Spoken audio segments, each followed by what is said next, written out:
जरा कल्पना कीजिए कि आंध्र प्रदेश के कोंडापल्ली औद्योगिक क्षेत्र में एक बिल्कुल वैध कारखाना है।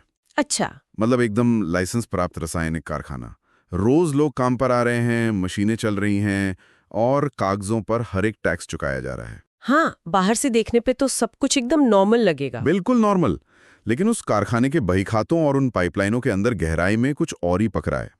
वहां अल्प्राजोलम नाम के एक साइकोट्रॉपिक पदार्थ का भारी जखीरा तैयार किया जा रहा है। और वो भी दवाइयों के लिए नहीं, बल्कि एक पूरी अंडरग्राउंड इकोनॉमी को चलाने के लिए। एकदम सही। और यहीं से आज के इस गहन विश्लेषण की शुरुआत होती है। क्योंकि जो रिपोर्ट्स हमारे सामने है ना, वो बताती हैं कि आज राष्ट्रीय सुरक्षा का मतलब सिर्फ सीमा पर राइफल लेके खड़े सैनिक नहीं है। सही कहा आपने। आज की तारीख में वो अकाउंटेंट या खुफिया अधिकारी भी हमारी सुरक्षा पंक्ति का हिस्सा हैं, जो किसी कारखाने की बैलेंस शीट में एक छोटी सी विसंगति को पकड़ लेता है। तो आज हम आंतरिक सुरक्षा, रक्षा तकनीक और वैश्विक संघर्षों की गहराई में उतरने वाले हैं, ताकि ये समझ सकें कि खतरों का ये जो नया स्वरूप है वो असल में काम कैसे करता है। और ये जो आपने खतरे के स्वरूप की बात की ना, यही हमारी आज की पूरी चर्चा का केंद्र है। आधुनिक सुरक्षा तंत्र की सबसे बड़ी चुनौती ही ये है कि हम एक ऐसे दुश्मन से लड़ने की कोशिश कर रहे हैं जो अदृश्य है। अदृश्य मतलब दिखते ही नहीं है? मेरा मतलब है कि वो सिस्टम के अंदर घुले मिले होते हैं। ये बिल्कुल वैसा ही है जैसे आप किसी बीमारी का पता लगाने के लिए एमआरआई मशीन का उपयोग कर रहे हो। हाँ। लेकिन ट्यूमर इतना स्मार्ट है कि वो उस एमआरआई मशीन के सॉफ्टवेयर को ही हैक करके एक स्वस्थ रिपोर्ट दिखा रहा है। खतरा बाहर से नहीं आ रहा है, वो सिस्टम के भीतर पनप रहा है। अरे वाह, ये एनालॉजी तो बहुत सटीक है। और यहीं पर ऑपरेशन व्हाइट हैमर की बात आती है, जिसने उस कोंडापल्ली वाले अल्प्राजोलम नेटवर्क का भंडाफोड़ किया था। बिल्कुल। लेकिन जब मैं नोट्स को पढ़ रहा था ना, तो एक चीज ने मुझे बहुत उलझा दिया। वो क्या? मतलब ये जो कार्रवाई थी, ये डीआरआई यानी राजस्व खुफिया निदेशालय ने की थी। अब राजस्व विभाग का काम तो टैक्स चोरी पकड़ना होता है ना? हाँ, तकनीकी रूप से। तो फिर एक टैक्स एजेंसी ड्रग कार्टेल पर छापे क्यों मार रही है? क्या ये काम पुलिस या नारकोटिक्स ब्यूरो का नहीं होना चाहिए? ये बहुत ही लॉजिकल सवाल है, और इसका जवाब अगर हम ध्यान से देखें तो आधुनिक आतंकवाद और संगठित अपराध के काम करने के तरीके में छिपा है। अच्छा। देखिए, आज कोई भी आतंकी गुट या देश विरोधी नेटवर्क सिर्फ विचारधारा के दम पर नहीं चलता। उन्हें भारी मात्रा में नकदी चाहिए होती है, कैश चाहिए। सही बात है, बिना पैसे के ऑपरेशन कैसे चलेगा? वही तो, जब एनडीपीएस एक्ट के तहत प्रतिबंधित अल्प्राजोलम जैसे पदार्थ अवैध रूप से बेचे जाते हैं, तो करोड़ों रुपए का काला धन पैदा होता है। अब इस पैसे को बैंकिंग सिस्टम के जरिए सफेद करना, शेल कंपनियां बनाना, ये सब पुलिस का नहीं बल्कि एक आर्थिक अपराध का मामला बन जाता है। ओहो, अब समझ आया। मतलब डीआरआई इस वित्तीय हेराफेरी को ट्रैक करती है। बिल्कुल। वे देखते हैं कि कारखाने ने कच्चा माल कितना खरीदा और अंतिम उत्पाद कितना दिखाया। जब वो गणित मेल नहीं खाता, तब डीआरआई कार्रवाई करती है। आज के समय में चार्टर्ड अकाउंटेंट्स और डेटा एनालिस्ट भी एक तरह से फ्रंटलाइन वॉरियर्स बन गए हैं। गजब है। मतलब अर्थव्यवस्था के मोर्चे पर भी लड़ाई लड़ी जा रही है।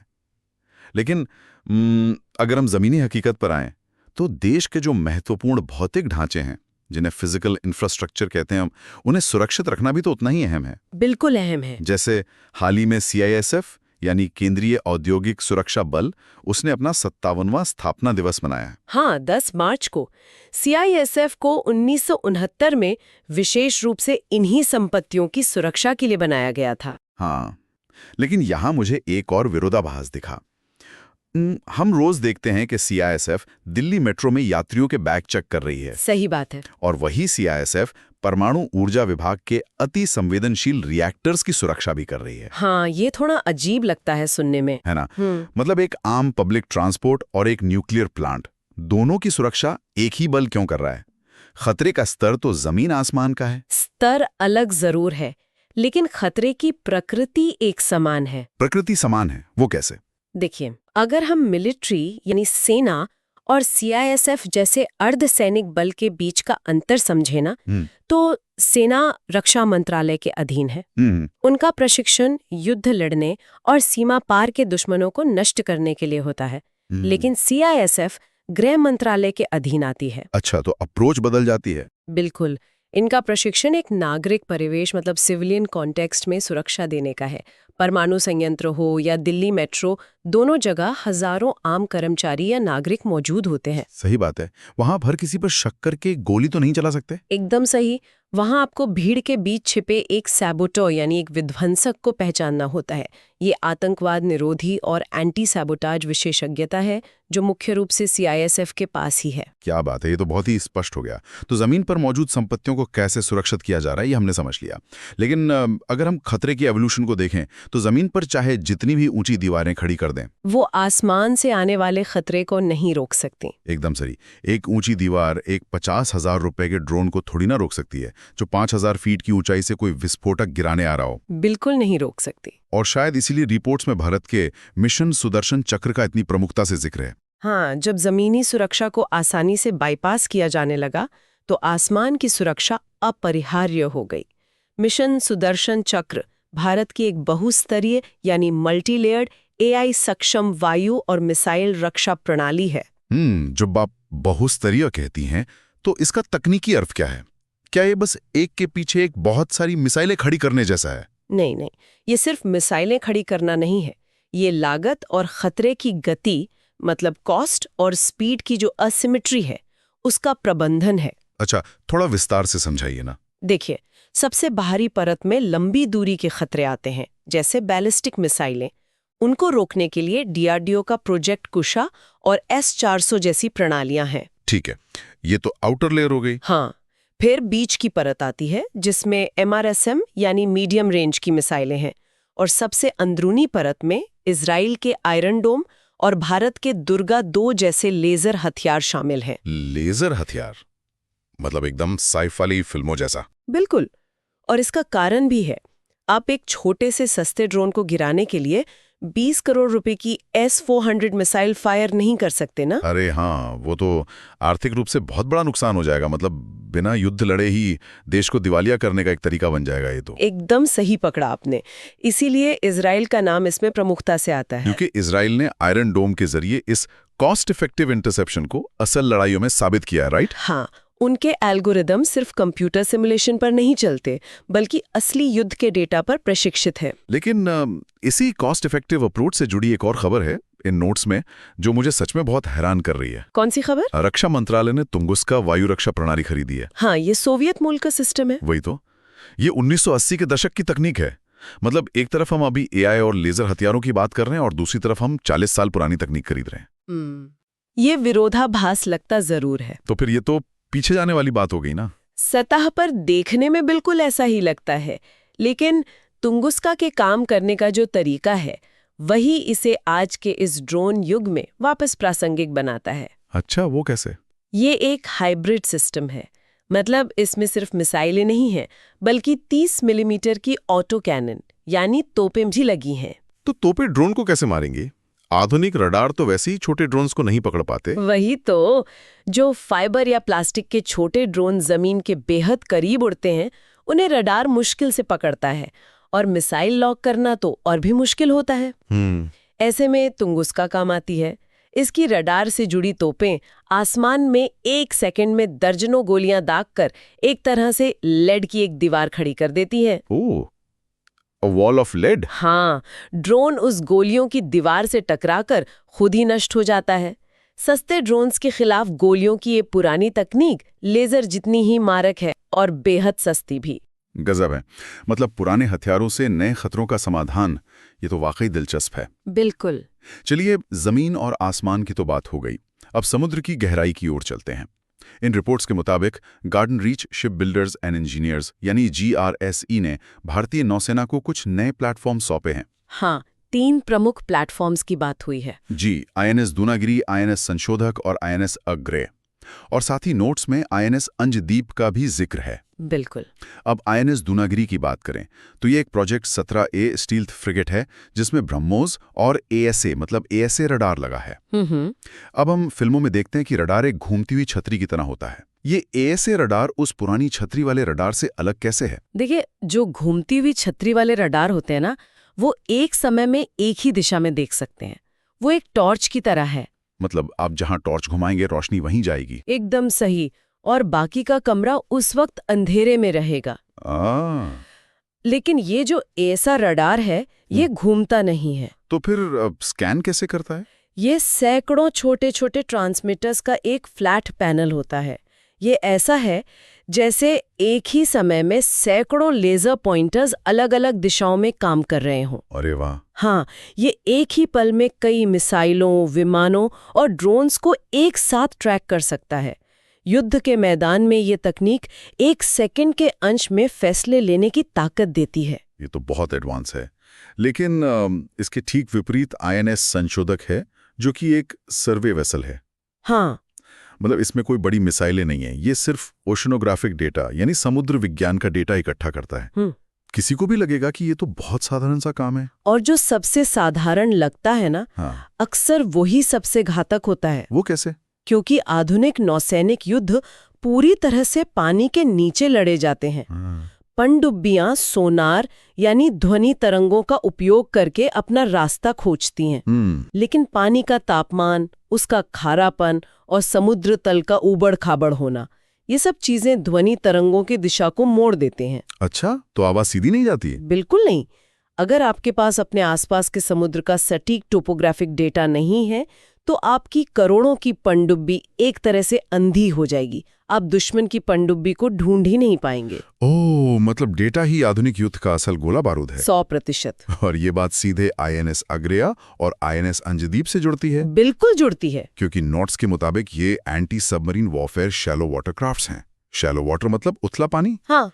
मुझे तो हमेशा से लगता था कि पनडुब्बियां गहरे समुद्र में छिपती हैं। उथले पानी में सबमरीन हंटिंग कैसे काम करती है? यही तो दुश्मन की चाल होती है। क्या चाल? गहरे पानी में तो हमारे बड़े विनाशक जहाज, जिन्हें डिस्ट्रॉयर्स कहते हैं, वो अपने शक्तिशाली सोनार से पनडुब्बियों को ढूंढ निकालते हैं। ठीक है। तो दुश्मन की पनडुब्बियां क्या करती हैं? वो तट के बेहद करीब उथले पानी में आ जाती हैं।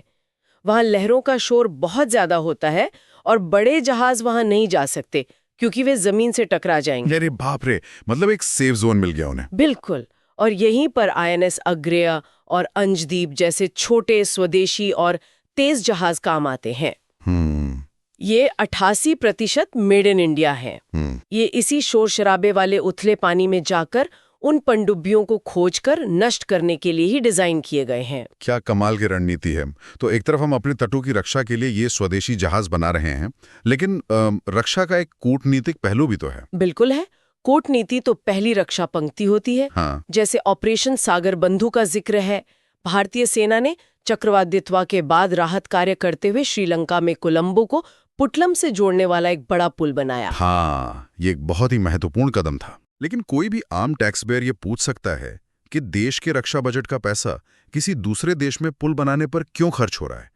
ये हमारी राष्ट्रीय सुरक्षा का हिस्सा कैसे हो सकता है? ये सवाल उठना लाजमी है, लेकिन ये कूटनीति की कीमत, जिसे हम कॉस्ट मैकेनिज्म ऑफ डिप्लोमेसी कहते हैं, उसका सबसे बेहतरीन उदाहरण है। वो कैसे? देखिए, अगर भारत श्रीलंका में ये $50 मिलियन का पुल नहीं बनाता तो जाहिर है कोई अन्य विदेशी महाशक्ति वहां निवेश करती। हाँ, कोई और देश फायदा उठाता है स्थिति का। बिल्कुल। और एक बार जब कोई विरोधी देश आपके पड़ोसी देश में बुनियादी ढांचा बनाने लगता है तो वो वहां अपना नौसैनिक बेस या निगरानी केंद्र भी स्थापित कर सकता है। जो कि भारतीय तट से बहुत करीब होगा। महज 100 किलोमीटर दूर। अब सोचिए, उस नए बेस का मुकाबला करने के लिए भारत को एक पूरा नया नौसैनिक बेड़ा तैयार करना पड़ेगा जिसमें अरबों डॉलर खर्च होंगे। ओह, अब गणित समझ आ रहा है। हाँ, तो एक पुल बनाकर सद्भावना खरीदना एक नया दुश्मन पालने और फिर उससे लड़ने की तुलना में कहीं ज्यादा सस्ता और रणनीतिक है। एकदम सही बात है। लेकिन जब ये कूटनीति पूरी तरह से फेल हो जाती है, तब हमें वो स्थिति देखने को मिलती है जो हाल ही में मध्य पूर्व में अमेरिका, इजराइल और ईरान के बीच बनी हुई है। हाँ, वो एक बहुत ही जटिल स्थिति है और रिपोर्ट इसे वॉर ऑफ एट्रिशन कह रही है। अब इस पर आगे बढ़ने से पहले मैं यहाँ ये स्पष्ट करना चाहूंगा कि आज के इस गहन विश्लेषण में हम किसी भी देश या गुट की राजनीति या उनके सही गलत होने का समर्थन नहीं कर रहे हैं। हम सिर्फ रणनीतिक अवधारणा को डिकोड कर रहे हैं। बिल्कुल, हमारा उद्देश्य केवल निष्पक्ष विश्लेषण है। तो ये जो वॉर ऑफ एट्रिशन है, ये काम कैसे करता है? वॉर ऑफ एट्रिशन, जिसे हम हिंदी में थकावट का युद्ध कह सकते हैं, ये जमीन कब्जा करने या तुरंत जीत हासिल करने के बारे में नहीं होता। तो फिर लक्ष्य क्या होता है? ये एक मैथमेटिकल इक्वेशन या गणितीय समीकरण बन जाता है। इसमें एक पक्ष दूसरे पर लगातार छोटे छोटे हमले करता है। इसका मुख्य उद्देश्य दुश्मन के सैन्य उपकरणों, उनकी अर्थव्यवस्था और रसद को तब तक निचोड़ना है जब तक कि उनके पास लड़ने के लिए मिसाइलें या पैसा ही न बचे। मतलब ये इस बात की परीक्षा है कि किसकी सप्लाई चेन या आपूर्ति श्रृंखला पहले टूटती है। एकदम सही कहा आपने। और शायद इसी धीमी थकावट वाले युद्ध से बचने के लिए बड़ी महाशक्तियां मिनटमैन 3 जैसी अंतर्महाद्वीपीय बैलिस्टिक मिसाइलों का प्रदर्शन करती हैं। हाँ, ICBMs। अमेरिका ने हाल ही में इसका परीक्षण किया है और नोट्स में इसे डूम्सडे मिसाइल यानी प्रलय की मिसाइल कहा गया है। इसे डूम्सडे मिसाइल इसलिए कहा जाता है क्योंकि ये परमाणु त्रिकोण यानी न्यूक्लियर ट्रायड का भूमि आधारित हिस्सा है। और दिलचस्प बात यह है कि इसका उद्देश्य वास्तव में युद्ध लड़ना है ही नहीं। युद्ध लड़ना नहीं है। तो फिर क्या है? इसका उद्देश्य है डिटरेंस यानी निवारण। मतलब खौफ पैदा करना। बिल्कुल, ये दुश्मन के दिमाग में ये खौफ पैदा करने का मैकेनिज्म है कि अगर तुमने मुझ पर हमला किया तो मेरे पास ये जमीन के नीचे छिपी मिसाइल है जो आधे घंटे के भीतर दुनिया के किसी भी कोने को राख कर सकती है। तो ये खौफ ही सुनिश्चित करता है कि कोई भी पक्ष पहले हमला करने की हिम्मत ना करे। यही डिटरेंस थियरी का मूल सिद्धांत है। लेकिन रक्षा तकनीक तो कभी एक जगह रुकती नहीं है ना। इस डिटरेंस को भी चुनौती दी जा रही है। बिल्कुल दी जा रही है। हाल की रिपोर्ट्स में यह दावा किया गया कि ईरान ने मध्य पूर्व में अमेरिका के थार्ड सिस्टम यानी terminal high altitude area defence के एक रडार को निशाना बनाया। हाँ, ANTPY-2 रडार। जी। और जब मैं थार्ड के बारे में पढ़ रहा था तो मुझे ये सच में किसी विज्ञान कथा जैसा लगा। वो इसलिए क्योंकि इसकी तकनीक बहुत ही अलग है। हाँ, नोट्स कहते हैं कि इसमें कोई विस्फोटक होता ही नहीं है। ये हिट टू किल तकनीक पर काम करता है। ये बिना बारूद के काम कैसे करता है? तेज रफ्तार बंदूक की गोली से दूसरी गोली को सटीक रूप से टकराना। सुनने में ही बहुत मुश्किल लग रहा है ना? देखिए, जो पारंपरिक मिसाइलें होती हैं वो लक्ष्य के पास जाकर फट जाती हैं। ठीक है। ताकि उनके छर्रों से लक्ष्य नष्ट हो जाए। ठीक है। लेकिन सोचिए, जब कोई परमाणु मिसाइल आसमान से गिर रही हो तो पास में विस्फोट करने से उस परमाणु हथियार के फटने का या फिर रेडियोधर्मी कचरा फैलने का बहुत बड़ा खतरा रहता है। अरे हाँ, रेडिएशन तो फैल ही सकता है। इसीलिए थैड का इंटरसेप्टर मिसाइल से सीधे जाकर टकराता है। दोनों की गतिज ऊर्जा मतलब काइनेटिक एनर्जी इतनी भयानक होती है कि वो टकराव लक्ष्य को हवा में ही वेपराइज कर देता है। वेपराइज मतलब वाष्पीकृत कर देता है। हाँ, बिना किसी विस्फोट के सब खत्म। और ये जो ANTPY-2 रडार है ना, ये वो आंखें जो अंतरिक्ष के किनारे पर उड़ रही उस मिसाइल को ट्रैक करती है। तो मतलब अगर रडार अंधा हो गया तो ये पूरी हिट टू किल तकनीक बेकार हो जाएगी। एकदम सही।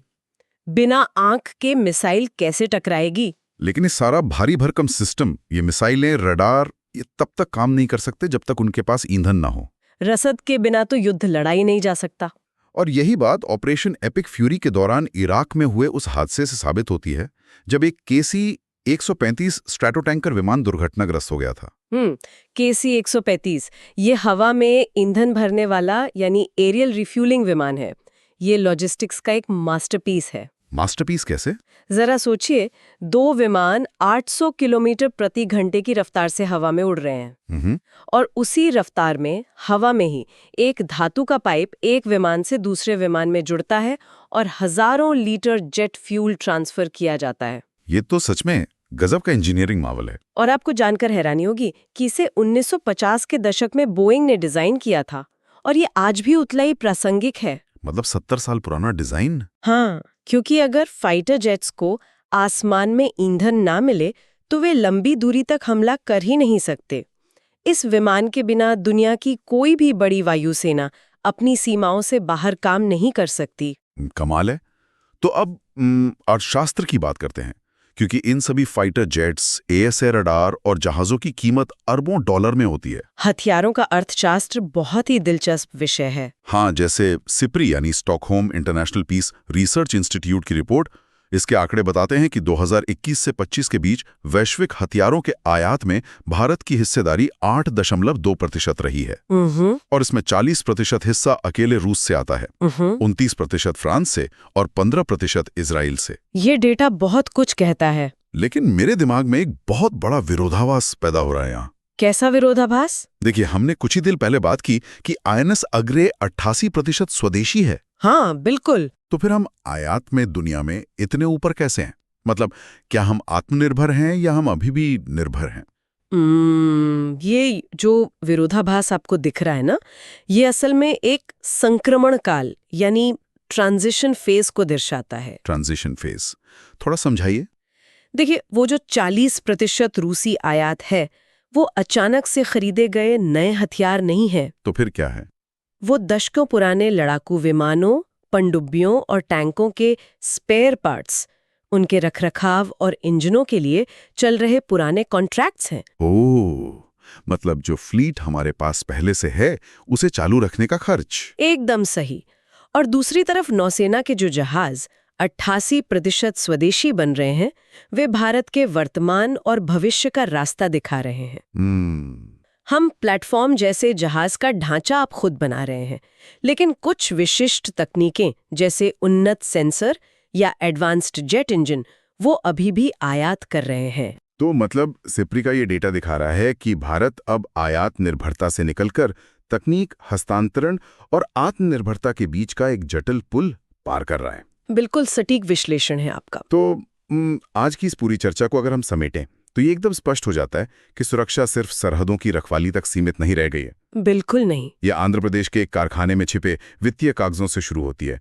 ये आसमान में मंडराते सस्ते ड्रोन्स को नष्ट करने वाली 30 मिलीमीटर की गोलियों की दीवार है। और समुद्र की गहराई नापने वाले रडार भी। हाँ, और श्रीलंका में बनाया जा रहे वो कूटनीतिक पुल।